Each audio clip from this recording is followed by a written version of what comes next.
Guys നമ്മളിപ്പോ വാഴ 2 കണ്ടിട്ടാണ് വരുന്നത്. One of the best film like 2026 നമുക്ക് എടുത്തു പറയാൻ പറ്റും. ബിക്കോസ് ഫസ്റ്റ് ഹാഫ് ആണെങ്കിലും സെക്കൻഡ് ഹാഫ് ആണെങ്കിലും it's brilliantly crafted first of all.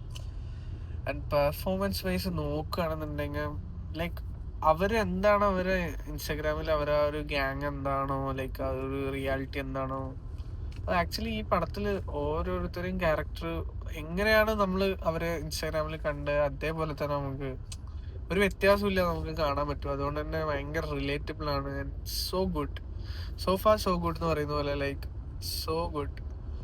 ഇവൻ ആഷിന്റെ ഓരോ ആംഗിളിൽ നിന്നുള്ള ഓരോ ലൈക്ക് ആക്ഷൻസ് ആണെങ്കിലും ഓരോ കാര്യങ്ങളാണെങ്കിലും ഇമോഷൻസ് ആണെങ്കിൽ പോലും ലൈക്ക് ഭയങ്കര അടിപൊളിയായിട്ട് ചെയ്തിട്ടുണ്ട് പുള്ളി. പിന്നെ ബാക്കിയുള്ള ഈച്ച് ആൻഡ് എവറി ക്യാരക്ടേഴ്സ് ഭയങ്കര ഒരു പടം എന്ന് പറയുമ്പോൾ അതിൽ ഫണ്ണിലുപരി ഇമോഷൻസ് വർക്ക്ഔട്ട് ചെയ്യാന്നുള്ളത് ഭയങ്കര ബുദ്ധിമുട്ടുള്ള കാര്യമാണ്. പക്ഷെ ഭയങ്കര അടിപൊളിയായിട്ട് ചെയ്തിട്ടുണ്ട് കേട്ടോ. ഉള്ളു പറഞ്ഞാല് super movie and super casting and എന്താ പറയാ മ്യൂസിക് ആണെങ്കിലും ക്യാമറ വർക്ക് ആണെങ്കിലും എവറിത്തിങ്, ഈവൻ എഡിറ്റിംഗ് ആണെങ്കിലും പ്ലേസ്മെന്റ്സ് ആണെങ്കിലും ഫസ്റ്റ് ആയിട്ട് കണ്ടുന്ന ഭയങ്കര ആർക്കും നമുക്ക് റിലേറ്റ് ചെയ്യാൻ പറ്റും. That's A first thing. Like ഞാനിപ്പോ പടം കണ്ടു കഴിഞ്ഞപ്പോ എനിക്ക് റിലേറ്റ് ചെയ്യാൻ പറ്റുന്ന ഒരുപാട് സിറ്റുവേഷൻസ് ഉണ്ട് ആ പടത്തില്.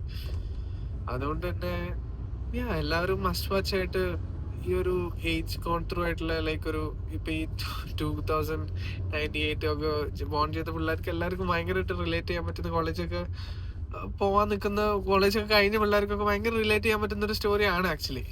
ലൈക്ക് നമുക്ക് ഭയങ്കര കരയിപ്പിക്കുന്ന ഒരുപാട് സിറ്റുവേഷൻസ് ഉണ്ട് സെക്കൻഡ് ഹാഫിൽ.